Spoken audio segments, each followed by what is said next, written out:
Bonjour à tous et bienvenue. Alors pour faire suite à ces premières keynotes, on va commencer par un petit focus sur ce qu'est le métier de gestionnaire d'actifs et puis on va évoquer les solutions, l'ensemble des solutions entre guillemets qui constituent la boîte à outils du gestionnaire d'actifs. Donc petit rappel pour les béotiens, le métier de gestionnaire d'actifs, c'est gérer un portefeuille de biens, hein. On a parlé tout à l'heure avec la keynote précédente d'un horizon d'investissement à 20 ans, mais c'est pas pendant 20 ans, on n'attend pas que le béton pousse, hein. On travaille sur faire vivre ce portefeuille, hein, des portefeuilles de biens, faire évoluer ses caractéristiques, des acquisitions, des cessions, faire évoluer une stratégie en fonction des contraintes réglementaires, de l'environnement, comprendre et suivre les flux financiers, les flux informationnels qui viennent de ce parc ou qui l'alimente, et créer autour de ce parc les conditions d'une détention vertueuse qui va être contributrice à sa stratégie ou celle du tiers pour laquelle il exerce la gestion.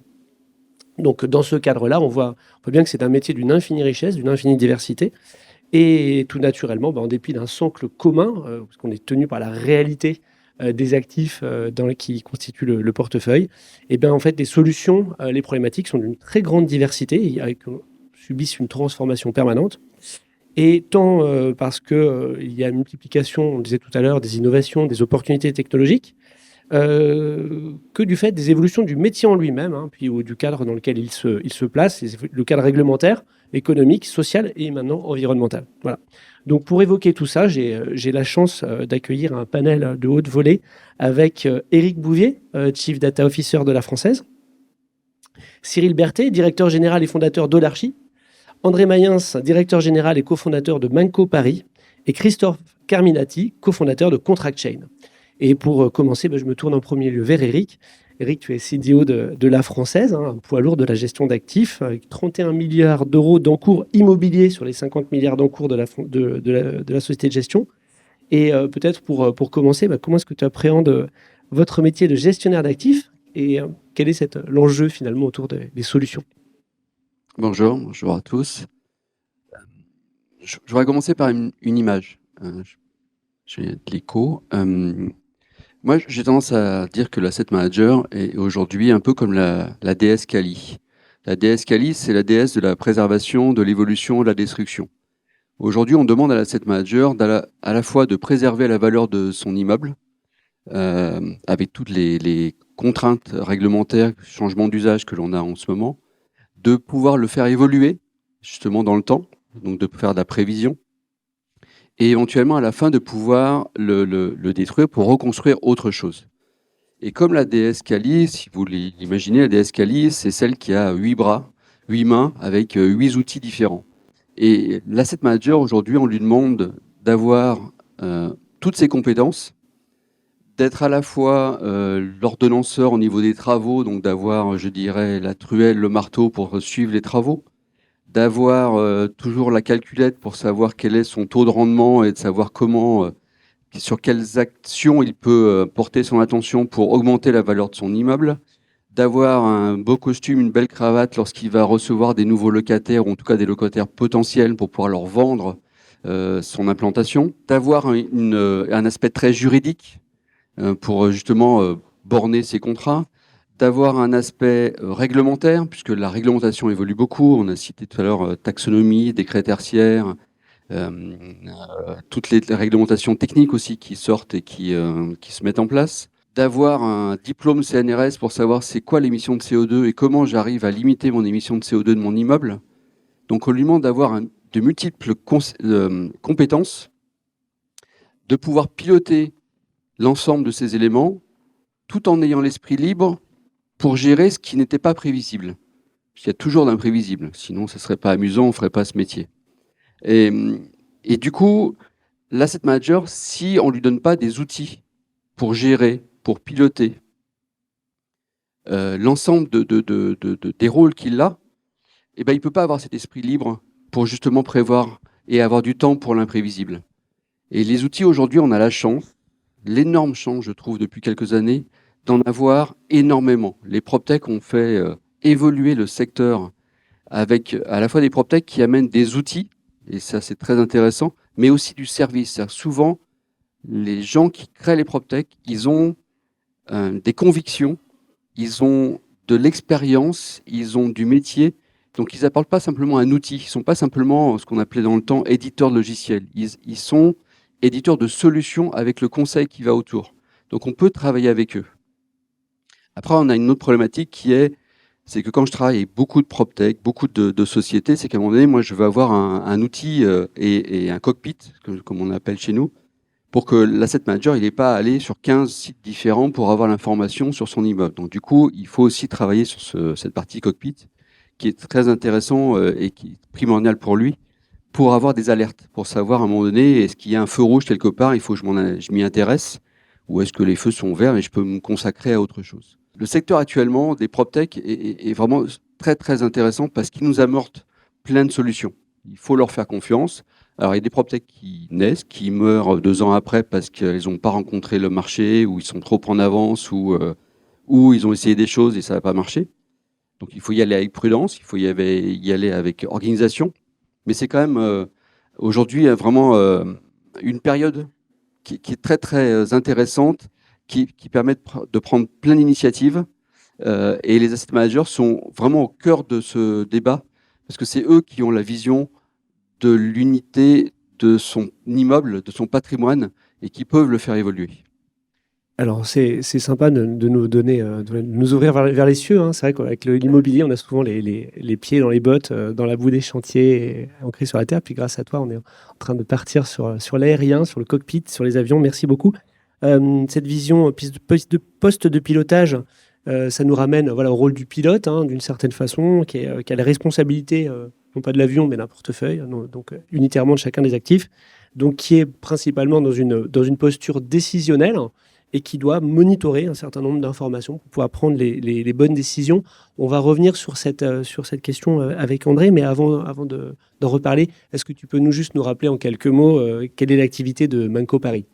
Oui, bien sûr. Bonjour, messieurs, dames. Manco Paris est comme son nom l'indique, une management company. Alors, pour les gens qui ont l'habitude d'aller au Luxembourg, c'est un mot qui n'est absolument pas grossier. Pour les Français, c'est un petit peu plus difficile de comprendre. C'est-à-dire que je suis une société de gestion, un petit peu comme la française, beaucoup plus petite, mais j'ai la particularité de ne pas avoir de gérant. C'est-à-dire, je ne m'occupe que de la partie risque, reporting, compliance et toute la partie gestion d'actifs, de l'actif. Alors après, que ce soit de l'actif de valeur mobilière, d'où je suis plutôt issu, ou de l'actif de valeur immobilière, comme aujourd'hui la plupart de ma clientèle, eh bien moi je ne m'occupe pas de cette partie, je laisse les professionnels gérer avec les outils qui sont à leur disposition. Moi je vais les utiliser parce que j'ai besoin de digérer de la data et de redonner de la data, mais moi je suis pas du tout dans l'immobilier à la base, et je laisse le professionnel de l'immobilier gérer l'immobilier, s'en occuper, et moi, je m'occupe de tout le reste. Alors, tout le reste, c'est vrai qu'en général, je suis plutôt à la création de la société de gestion. Je suis plutôt, je dirais, au début. Tu donnais tout à l'heure l'ADS. Moi, je suis un tout petit peu avant. J'aide les gens qui vont vouloir créer une société de gestion et puis qui vont se dire, moi, je suis vraiment un professionnel de l'immobilier. Moi, je vais pouvoir utiliser les outils. Mais tout ce qui est compliance, risk reporting, tout ce qui est un petit peu autorité tutelle, on parlait tout à l'heure des CFDR, on parlait tout à l'heure de normes qui ne sont pas forcément des normes de l'immobilier, qui peuvent être des normes réglementaires, c'est pas forcément mon truc. Donc je vais laisser faire ça et puis je vais confier ça à une société qui en plus est agréée par l'AMF pour faire ça. Donc a priori, elle le fait plutôt bien. Donc globalement, tu outilles sur le plan à la fois processus et opérationnel le métier de gestionnaire d'actifs, hein, donc avec pour laisser les gens se concentrer sur leur métier d'investisseur, de gestionnaire de patrimoine, hein. C'est un peu comme une Tesla de l'IMO, hein, c'est-à-dire Un petit peu. Tu peux t'asseoir de façon beaucoup plus confortable dans ton fauteuil et dire où je veux aller. Exactement. Voilà, donc comment est-ce que tu retrouves cette attente forte en termes de poste de pilotage, hein, chez tes clients, chez ceux qui s'appuient sur toi pour créer puis gérer leur activité ? Bien, c'est effectivement, je dirais que le problème pour la personne qui veut créer la société de gestion, c'est pas le jour où la société de gestion est créée. C'est un petit peu comme quelqu'un qui achète un terrain. C'est pas quand le terrain est acheté que les problèmes sont résolus. C'est au moment où le terrain est acheté que les problèmes vont commencer. Pour une société de gestion, c'est un petit peu la même chose. C'est-à-dire qu'on peut très bien pour créer une société de gestion, se faire accompagner par un avocat, par un cabinet, mais qui après n'a pas les mains, alors je vais pas dire dans le cambouis, mais là je vais dire dans le béton, et qui sait pas forcément, qui n'applique pas. Alors que nous, ce que l'on va faire, c'est qu'on va accompagner la personne dans son dossier d'agrément et dans ses relations avec l'AMF, et après on va essayer de regarder comment est-ce qu'elle travaille et de pouvoir lui faire des procédures qui sont exactement correspondant à ce qu'elle fait, et on va pouvoir l'aider, et justement on va pouvoir après regarder et les aider pas dans les logiciels qu'ils vont choisir. Là il y a peut-être ça qui va pouvoir vous aider. Moi je vais être très preneur de data, parce que comme je fais le risque, je suis réglementairement parlant responsable du risque des immeubles, donc je vais être mangeur de data. Donc si on peut me donner de la bonne data, je vais en profiter, parce que justement je vais en avoir besoin, et ça favorise, je dirais, un écosystème, et ça favorise le fait que du coup, créer une société de gestion immobilier, c'est devenu un petit peu plus facile. Du moins, c'est devenu, du côté réglementairement parlant, bien assisté. Donc en fait, effectivement, on a cette notion un peu de concentration de flux qui émane de différents types d'acteurs Complètement. de la chaîne immobilière. Donc c'est un peu là que les choses se Moi, effectivement, je vais demander des relations avec le property management, je vais demander des relations avec l'asset manager, je vais demander des relations avec la personne qui effectivement va acheter le terrain, parce que de toute manière, tout cela va se regrouper dans le risque, et pour redonner quelque chose d'intelligent, je suis obligé d'absorber de la data. En fait, donc pour toutes les personnes qui après contribuent à la chaîne de valeur, du côté des fournisseurs de solutions, puisqu'on parle bien effectivement de solutions et pas simplement de logiciels. C'est et là, c'est vraiment un service, exactement. Voilà. Tout à l'heure, tu parlais de service Donc et de solutions. du côté des fournisseurs de solutions, on voit bien que l'attente, elle évolue de façon qualitative. C'est à la fois d'alimenter la vision de pilotage avec les données, et aussi d'interagir avec les différents constituants. Donc on pressent que l'interopérabilité, c'est un élément clé. Côté fournisseur de solutions, on va se poser un peu la question, comment est-ce que vous le ressentez, et je vais te donner la parole, Cyril, parce que tu couvres avec Holarchi un aspect spécifique de la gestion qui est la commercialisation locative. Donc avant de poursuivre, peut-être est-ce que tu peux nous dire quelques mots de plus sur le périmètre couvert par Holarchi, et sur votre approche justement en termes de solutions. Oui, bonjour. Alors déjà, avant de venir sur Holarchi, je voudrais rebondir sur ce que disait Eric, qui est intéressant, et je le dis notamment par mon passé, puisque j'ai moi-même été opérationnel en immobilier avant de monter Holarchi. C'est ce caractère asset manager Shiva. L'asset manager, alors je parle de mon expérience à moi, il y a 15-20 ans, avait beaucoup moins de thématiques à adresser, et elles se multiplient, ces thématiques. Tu parlais de l'environnement, notamment, mais le coworking, mais les contraintes réglementaires, toutes les nouvelles contraintes qui s'imposent à l'asset manager, qui lui imposent de la productivité en réalité. Faire autant, j'ai envie de dire, avec des nouvelles contraintes, avec le même effectif, ou en tout cas en contraignant un maximum ses effectifs, ça nécessite donc pour faire cette productivité des outils, et c'est là qu'on intervient. Pour savoir, et là, pareil, je reviens sur un autre témoignage, celui de Daniel tout à l'heure, pour savoir de quoi on a besoin, on parlait de solutions tout à l'heure, il faut avoir des problèmes et il faut se connaître pour avoir des outils. Et les acteurs de l'immobilier sont très polymorphes en réalité. Il n'y a pas un acteur dans l'immobilier. Eric représente un acteur dans l'immobilier qui a ses caractéristiques. Mais il y a des actifs core, il y a des actifs value-add, il y a des actifs de bureau, il y a de la logistique, il y a du logement. Et tout le monde n'intervient pas sur le même cycle dans l'immobilier. On finance l'immobilier, puis on le construit, puis on le gère, puis on le recommercialise, puis on le vend, etc. Donc chaque utilisateur, chaque opérateur a ses propres caractéristiques. Et pour pouvoir comprendre de quoi on a besoin, il faut effectivement déjà questionner qui on est, de manière à se doter des solutions technologiques innovantes dont on a besoin. Et nous, en tant que fournisseurs de solutions, c'est peut-être d'ailleurs la première chose qu'on fait en réalité. On parlait tout à l'heure de services et de conseils, c'est écouter et puis essayer de comprendre de quoi le client a besoin pour proposer des solutions.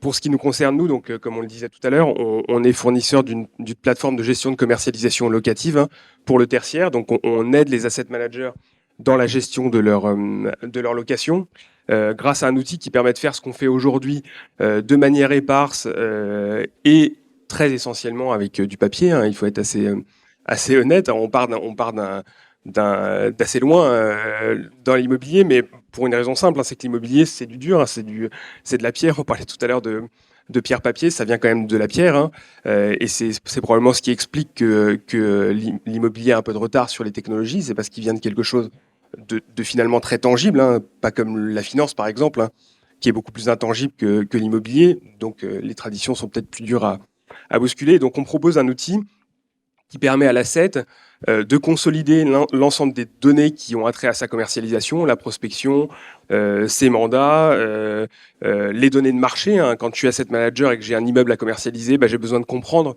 mon marché, un peu comme un chef de produit. Quand il vend une voiture, il a besoin de comprendre quels sont ses concurrents, quelles sont les caractéristiques de ses concurrents pour pouvoir lui-même se positionner correctement, avoir un produit adapté en termes de prix, en termes de prestations.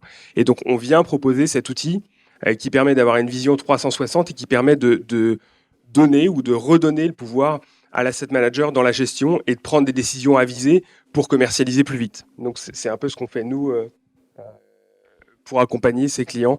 Et une fois de plus, chaque client, y compris sur cette thématique de la commercialisation, est différent. Et la palette de services qu'offre l'Archi sur la commercialisation locative est large et chaque client ne vient pas chercher les mêmes choses dans notre outil selon qu'il s'appelle la française ou qu'il s'appelle une société de gestion plus petite qui a une concentration du risque locatif plus fort sur quelques actifs où l'accès à la donnée est pour le coup beaucoup plus un enjeu que la gestion du processus et la sécurisation de ces process. Donc une solution de cette nature, en termes d'outils, on voit bien que ça va interagir, ça va vivre avec un lien intime avec le patrimoine qui est géré, et donc avec les outils d'administration de biens, les outils de la gestion d'actifs. Donc comment cette interaction, ces interactions, cette interopérabilité, comment est-ce qu'elle est gérée à votre niveau? Comment est-ce que vous répondez à l'attente de l'écosystème dans lequel vous s'insère la solution qui veut de plus en plus de connectivité, de transparence, de fluidité dans la circulation des infos? Tu mets le doigt sur un point important, la transmission de la donnée, qui est un sujet clé. Non seulement dans l'immobilier, on a une palette d'acteurs qui est très large et qui est très intermédiaire, donc forcément, la transmission de la donnée, avant même qu'elle arrive dans sa propre entreprise utilisatrice de la solution, elle est passée entre plusieurs mains. Et donc, c'est aussi ça qu'on vient adresser à travers des plateformes collaboratives. Mais aussi, effectivement, comment tu connectes ton nouvel outil, quel qu'il soit, que ce soit Olarchi ou autre chose, à ton socle de données, de manière à éviter la double saisie, de manière à éviter les erreurs, tout simplement, des surfaces, des locataires, le quotidien d'un asset manager. Et donc, pour ça, il faut connecter les outils entre eux. Donc, sans rentrer dans la technique, c'est des API, c'est des tuyaux qui permettent de connecter les outils entre eux de manière à garantir, de la fluidité d'usage. La fluidité d'usage, c'est comment, quand je saisis dans une plateforme, je sais que ça se déverse ou que ça a été déversé par ailleurs dans mon outil pour pouvoir gérer ça au plus près et sans faire d'erreur. Donc ça, c'est la fluidité d'usage, et puis c'est l'intégrité de la data et la certitude que ce qu'on fait est juste. Mais le sujet est effectivement pas simple, et c'est un énorme enjeu pour un opérateur de construire, pour un opérateur immobilier, je parle, de construire un écosystème informatique robuste. Probablement, il a un socle avec des widgets, on va appeler ça comme on veut, des applications qui viennent se plugger sur son socle informatique de manière à pouvoir gérer des thématiques particulières, parce que malheureusement, aujourd'hui, il n'y a pas d'outil qui fait tout. Chaque thématique est particulière, et je ne sais pas, en France, il doit y avoir peut-être 700 PropTech, en Europe, plus de 3000 PropTech. Sur le tertiaire, c'est beaucoup moins important. Je pense que 90 ou 95% des PropTech sont dans le logement, mais disons que ça fait quand même déjà un certain nombre de solutions qu'il faut connecter. Et je reparle du cycle, mais l'immobilier, c'est un cycle, et toutes les étapes du cycle sont interconnectées. La construction est connectée à la commercialisation, donc clairement. Alors, on parle de cycle, et depuis tout à l'heure, on échange beaucoup sur la notion de données, donc avec des flux, des choses qui sont relativement, entre guillemets, en temps réel. Mais il n'y a pas que les données dans le cycle de vie, il y a aussi les documents, et la majeure partie des transactions, des différents moments de vie de l'actif, ils vont passer par un cycle de vie documentaire, hein, donc avec des documents qui offrent des visions un peu flashées à un moment donné de l'état de ce qu'on fait, notamment au moment des ruptures d'acteurs, au moment des moments clés du cycle de vie, et qui offre aussi une vision historisée. Alors Christophe, c'est ce cycle de vie documentaire, c'est ton métier, c'est celui de Contract Chain, c'est celui que tu outilles avec ta solution. Est-ce que tu peux nous en dire un peu plus justement cette vision cycle de vie du document à ton niveau? Oui, bien sûr, bonjour. Je vais reprendre la métaphore du début. Bravo Eric, tu fais des émules. DDS Shiva, il y en a une dans le métier de la gestion, mais in fine, quand on regarde le cycle de vie d'un actif immobilier, il y a beaucoup de DS qui sont promenés parce que le cycle de vie il est long. Il y a un bâtiment qui va être construit, il va être entretenu, il va être démoli, il va être conçu, il va être vendu, il va être rénové. Et donc, in fine, il y a une multitude d'acteurs qui vont travailler sur un actif. Et évidemment, ils ne vont pas travailler tous ensemble, mais ils vont travailler plutôt les uns après les autres. Et donc, les ruptures qui existent au niveau des missions de chacun, sont aussi des ruptures documentaires, où il y a une partie de la valeur de ce qui a été fait, construit, conçu et livré qui va être perdue dans le cycle d'après. Le moment où il y a peut-être le plus de perte de valeur, c'est le moment de la cession d'un bien immobilier, ça passe dans les mains d'un notaire. L'acte authentique, il va être parfaitement géré, plausible, solide, mais la rupture documentaire, elle existe parce que tout le passif, il ne sera plus que dans un document papier, qu'on va appeler une reliure notariale, pour autant que le bien soit volumineux. Et donc, c'est pour ça qu'on a, nous, créé Contract Chain. Toi, tu as une vie dans l'immobilier, je l'ai eu aussi, quelques décennies, on va le dire comme ça, dans le monde de la construction et de la promotion. Et on a créé Contract Chain pour essayer de refabriquer un lien entre toutes ces parties. On s'est concentré sur le sujet des contrats, parce qu'en général, tous les documents sont très variables, évolutifs, mais il y a des moments où on doit les figer. En général, c'est les contrats. Et ne serait-ce que pour que ce soit comparé au monde du papier qui existait avant, qui existe encore. D'ailleurs, moi, je n'ai connu que ça, vous, peut-être encore. Puis la signature électronique, c'était des outils qui étaient, de notre point de vue, insatisfaisants. Pourquoi insatisfaisant? Parce que un promoteur va par exemple confier une prestation de conception à ses architectes. Ça fait bien longtemps que les architectes ne sont plus sur du calque avec des rotrings, ils sont avec des outils informatiques, c'est AutoCAD, c'est Revit. Et donc quand on transforme toute cette intelligence conceptuelle dans un contrat, la transformer en papier ou en PDF, il y a évidemment une perte de valeur. Et donc on a essayé de ramener cette valeur-là, et donc on a créé Contract Chain, on utilise la blockchain. C'est un mot un peu à la mode, des fois il est un petit peu moins, mais la blockchain, elle a au moins cette vertu, c'est de dire tel jour, telle heure, telle version documentaire est à tel état. Et quiconque va changer une virgule dans un Word, une donnée sur une maquette, va casser la preuve d'intégrité. Donc on va regrouper tout ça dans un contrat. On pas souvent la blockchain non plus.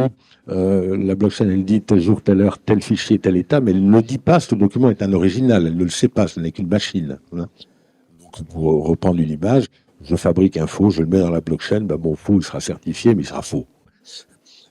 Donc on n'a pas beaucoup avancé. Donc pour pouvoir avancer et être certain de la bonne version documentaire, je vais rédiger un contrat, je vais le transmettre à mon partenaire. Dans ce contrat, il va y avoir des milliers de documents, des gigaoctets. Il va proposer lui ses versions documentaires.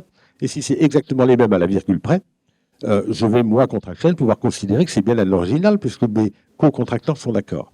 Et donc pendant tout le cycle de vie, conception, exploitation, maintenance, construction, livraison des OE, on va pouvoir figer des versions et donc conserver l'historique des bonnes versions documentaires. Donc, on comprend que l'objectif, c'est de vérifier que c'est la bonne version, qu'on est la bonne version au bon moment du cycle de vie. Donc, tu as des interactions avec différents types d'acteurs, avec tous les constituants de la chaîne de valeur immobilière. Est-ce que les attentes sont les mêmes sur ces différents métiers que tu as en face de toi? Ou est-ce qu'il y a des métiers qui sont plus particulièrement pointus en termes d'exigence sur ce que tu es capable de proposer, justement? Alors, nous, on travaille pour des foncières, des promoteurs, des investisseurs, des entreprises générales, des architectes, des ESH, pour la personne publique. Les demandes de chacun sont toujours très différentes. Je rebondis d'ailleurs sur ce qui a été dit tout à l'heure. Je suis à la base un marchand de logiciels, mais je m'aperçois assez rapidement qu'il faut que j'ai une bonne maîtrise du métier pour comprendre les besoins de nos clients. Et donc, on peut dire que la moitié du métier de contraction, c'est du service, et l'autre moitié, c'est du logiciel. Le logiciel seul, in fine, vous mettez un outil avec plein de boutons derrière un écran. C'est pas comme ça que vous répondez à la problématique. Pour revenir sur ta question, quelles sont les versions documentaires, tous les opérationnels, quels qu'ils soient, de vos métiers, architecte, gestionnaire de biens, concepteur, entreprise générale, l'opérationnel, il va passer beaucoup de temps à faire de la gestion documentaire et se poser la question, quand il ouvre son ordinateur, est-ce qu'il travaille sur la bonne version, tout simplement. Je ne dis pas que c'est angoissant, mais quand on n'en est pas sûr, le métier est moins sécure. Et donc, comment est-ce qu'il fait? Il a confiance dans la GED qu'on lui a mis entre les mains. Est-ce que c'est lui qui a fait l'arborescence? Est-ce qu'elle a été bien gérée, classée? Est-ce qu'il y a un dossier archive et des dossiers vivants? Moi, j'ai des clients que quand j'en pose la question, vous faites comment? Je vais dans ma boîte mail, à Outlook, je regarde, et la dernière version est probablement la bonne. On ne sait pas si elle est vérifiée, validée, mais enfin, la dernière est la bonne. Tout ça est quand même pas tout à fait sécure. Et donc, in fine, quand on va au bout de ce qu'on sait offrir à nos clients, d'ailleurs, au passage, on ne peut pas avoir plus d'expérience que la vie de contractuel qui n'existait pas il y a 4 ans. Voilà, tout simplement. Donc, le cycle de vie, ça peut être 10 fois plus longtemps. Mais nos premiers clients, qui étaient Covea, on va le dire comme tel, ça fait maintenant 4 ans qu'on travaille pour eux. Et donc, on a fait tout le cycle du contrat, de la conception jusqu'à la livraison, exploitation, maintenance, parce que c'est devenu un hôtel depuis. Et on est en train de se connecter à leur GED et donc de dériver un petit peu du métier d'origine de contractuel, qui est une machine à faire des contrats, vers un outil plus de gestion documentaire. Quand on se connecte à la GED, il y a toute cette historique, voilà, plus ou moins quantifiée, plus ou moins qualifiée. Et in fine, quand on ouvre la GED, on a un petit tag qui dit « ce document-là est un original ». Et donc, on n'a plus à se poser la question « je travaille à partir des bons documents ». Et après, il y a une chose qu'évidemment, on ne sait pas faire, ou du moins, ce n'est pas notre cœur de métier, c'est qualifier les documents. Toute la vie de l'actif n'est pas non plus fondamentale. Quand vous réceptionnez un bâtiment, il est peut-être plus tout à fait utile de se poser la question quel était le programme qui a été défini par le programmiste pour savoir si on faisait un bâtiment de 10 000, 12 000 mètres carrés de bureau. Hein. Donc il faut le qualifier, mais une fois qu'on l'a qualifié, savoir qu'on travaille sur la bonne version, on pense que ça a du sens. On voit que le côté solution, donc il y a une recherche permanente de la multiplication des propositions, multiplication des offres. On est aussi dans l'écosystème finance-innovation, voilà, le foisonnement de PropTech, de nouvelles idées, de nouvelles approches. Donc on a la chance d'être sur un métier très très riche. Beaucoup de solutions, beaucoup d'outils. Eric, comment est-ce qu'on fait comment est-ce qu'on se retrouve, entre guillemets, dans cette abondance de solutions, cette abondance de propositions? Enfin, comment faire le tri? Alors, c'est le plus compliqué, parce que, effectivement, enfin, j'ai 3 notions sur cet aspect-là. C'est une évidence, une conviction personnelle et une prière, ou en tout cas un souhait.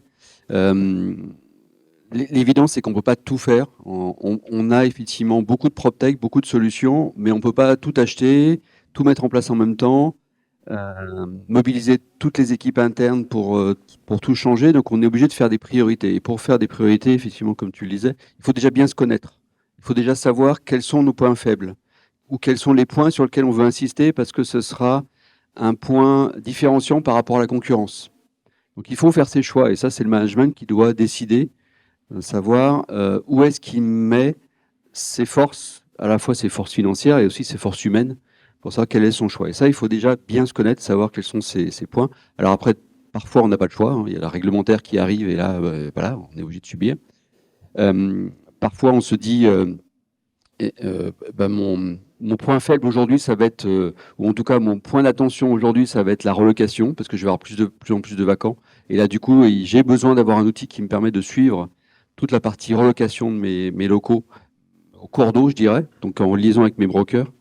Donc ça, il y a un choix. Il y a un choix de se connaître, de faire ses choix et de mettre ses forces sur certains choix, parce que je pense qu'on ne peut pas attaquer tous les chantiers en même temps. Ça, c'est plutôt une évidence. Une conviction personnelle, c'est... On a de plus en plus aujourd'hui des solutions qui sont verticales. C'est-à-dire qu'on a une solution, une proposition qui travaille sur un sujet très particulier.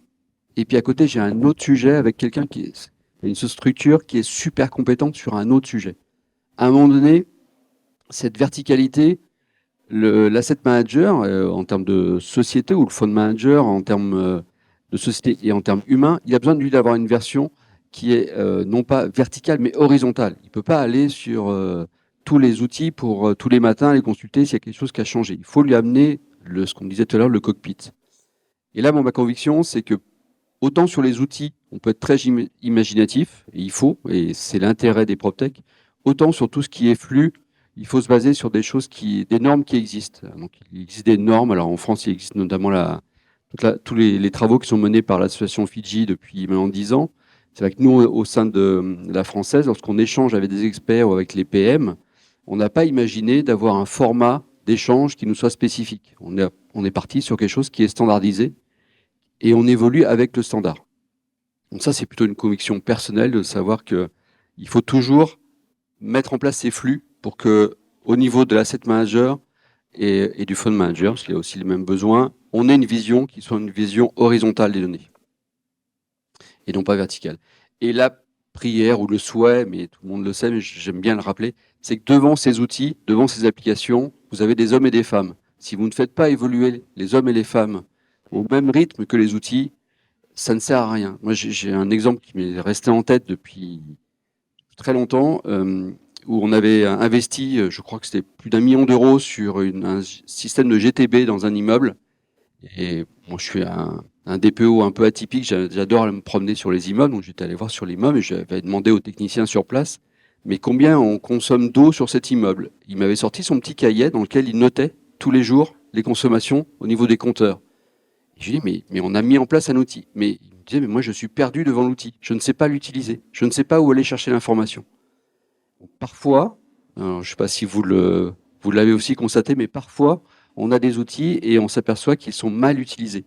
Mais ça fait partie de notre rôle interne des sociétés d'accompagner nos collaborateurs, collaboratrices dans l'utilisation des outils qu'on leur met à disposition. Ça, c'est vraiment important. Tu parlais tout à l'heure de standardisation des échanges. Alors, c'est la standardisation des modèles de données, c'est la standardisation des plans de classement, et ça nous ramène à l'activité de Contract Chain. C'est la standardisation des API aussi, avec pas seulement les dictionnaires, mais la façon dont on va charger ou récupérer des informations. Cyril, tu parlais tout à l'heure des API. Effectivement, vu de ton point de vue, vu du créateur de solutions, la standardisation des API, est-ce que c'est quelque chose que vous prenez en compte? Vous avez suffisamment de solutions de standardisation qui s'offrent à vous en tant que créateur de solutions, ou il y a des axes de progrès? Concernant les API, déjà, toutes les plateformes d'aujourd'hui, toutes les technologies d'aujourd'hui sont dotées d'API, donc de tuyaux qui permettent de se connecter à un autre tuyau. Donc, sur ce point-là, on n'a pas trop de soucis. Non, en revanche, il y a plein de choses que je trouve intéressantes dans l'échange. Tu parlais d'outils et d'usage, et de à quoi ça me sert en fait ce que j'ai entre les mains. Ce que ça m'évoque comme ça, c'est l'outil n'est pas qu'un outil de performance managériale. Il faut aussi qu'il ait un intérêt pour celui qui l'utilise proprement dit. Et c'est d'ailleurs probablement souvent l'écueil de certains outils, qui sont des outils de controlling et qui sont pas des outils qui donnent de la productivité à celui qui est derrière l'écran et qui fait le boulot. Donc ça, pour le coup, c'est à nous, éditeurs, de trouver les axes qui permettent au quotidien, pour celui qui est derrière son ordinateur ou derrière son téléphone, selon que c'est une appli téléphone ou une plateforme SaaS, de gagner du temps, tout simplement. Donc ça, c'est notre job, clairement, et notre job aussi de se calquer sur les process. Les process de nos clients, c'est-à-dire qu'on se rend assez rapidement compte qu'on n'impose pas des process par les outils en réalité. Le client, il a ses process. Alors bien sûr qu'on peut aider à réfléchir à l'organisation de ces process, mais le client, il a ses process et il veut que d'une certaine manière, l'outil puisse répondre à ces problématiques et à ses propres process, aussi éparses et aussi polymorphes ces problématiques puissent-elles être, on le disait tout à l'heure. Donc non, c'est effectivement un véritable enjeu pour nous et ce que ça m'évoquait aussi. Désolé, je je prends pas forcément le point sur l'API, mais je sais plus où je voulais en venir. Ça me reviendra. Excusez-moi. Écoute, Je peux rebondir sur le sujet. Les API, oui, tous les services en ont et en gros, il n'y a pas de barrière technologique. Voilà, tout le monde, tous les procédés savent converser avec d'autres. Par contre, où se pose la question, où se posent les problèmes d'ailleurs, si on parlait du tableau de bord, de celui qui doit faire. Moi, je suis issu du monde de l'entreprise, voilà, et donc j'étais entrepreneur général, et puis pour fabriquer un bâtiment, je ne savais pas tout faire. Il fallait que je confie une mission à un carreleur, un électricien, un plombier, un terrassier, j'en passais des meilleurs, et mon boulot était d'ordonnancer tout ça. Et donc, bien évidemment, mon carreleur parlait français, mon électricien parlait français, mais il fallait que moi, pilote de l'opération, je sois capable de les faire converser pour qu'ils interviennent au bon moment et qu'ils fassent la juste prestation avant le précédent ou après l'autre. Et donc, in fine, c'est dans le cahier des charges de qu'est-ce que je veux faire qu'on trouve les solutions. Et après, les procédés, les outils, les signatures, ils s'adaptent et ils sauront faire. Pour prendre le contre-pied de ce qu'on disait nous-mêmes, hein, on parle de l'interopérabilité des outils, des API, etc. Parfois, il ne faut pas non plus essayer de vouloir tuer une mouche avec un bazooka. C'est-à-dire que quand on a un problème, il faut aussi essayer de l'adresser avec des solutions simples, hein. Je repense à une conférence intéressante que j'avais vue sur l'innovation Jugat, qui est comment réussir à innover avec peu de choses finalement. Il y a aussi ça, j'ai une problématique à gérer. Je l'adresse de manière très directe. Parfois, j'ai pas forcément besoin d'avoir à connecter avec toutes mes datas, etc. Hein. Je veux dire, parfois, on complexifie aussi les problématiques. On se fait une montagne de la multiplicité des outils, etc. Mais la réalité, c'est que dans nos téléphones, aujourd'hui, on a tous 40, 50 applications, une pour regarder la météo, pour trouver son chemin, etc. Et ça ne pose de problème à personne parce que chaque application apporte une solution à un problème particulier. Donc il ne faut pas non plus faire une montagne de la multiplicité, etc. Ce qui est certain, c'est ce qu'on disait tout à l'heure, c'est qu'il faut un socle solide de données qui apporte de la confiance. Hein. Il y a un vrai sujet de confiance dans ce qu'on disait tout à l'heure, hein, confiance dans la donnée, confiance dans les documents.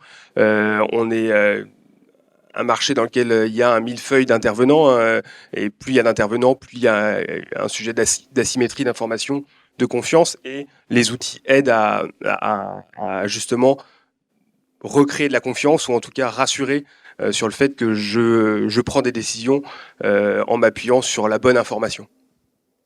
donc sur les outils, on est un peu comme dans les immeubles, hein. Dans les outils, il faut pour remettre les usagers. Enfin, dans les immeubles, il faut mettre les usagers au cœur de l'immeuble. Et dans les outils, il faut mettre les hommes qui les utilisent au cœur du dispositif. Donc, on voit bien que c'est un peu.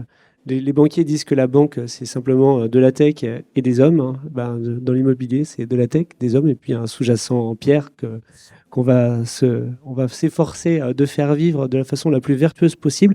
Merci à vous quatre pour votre participation, et puis on cède la place au reste de la matinée.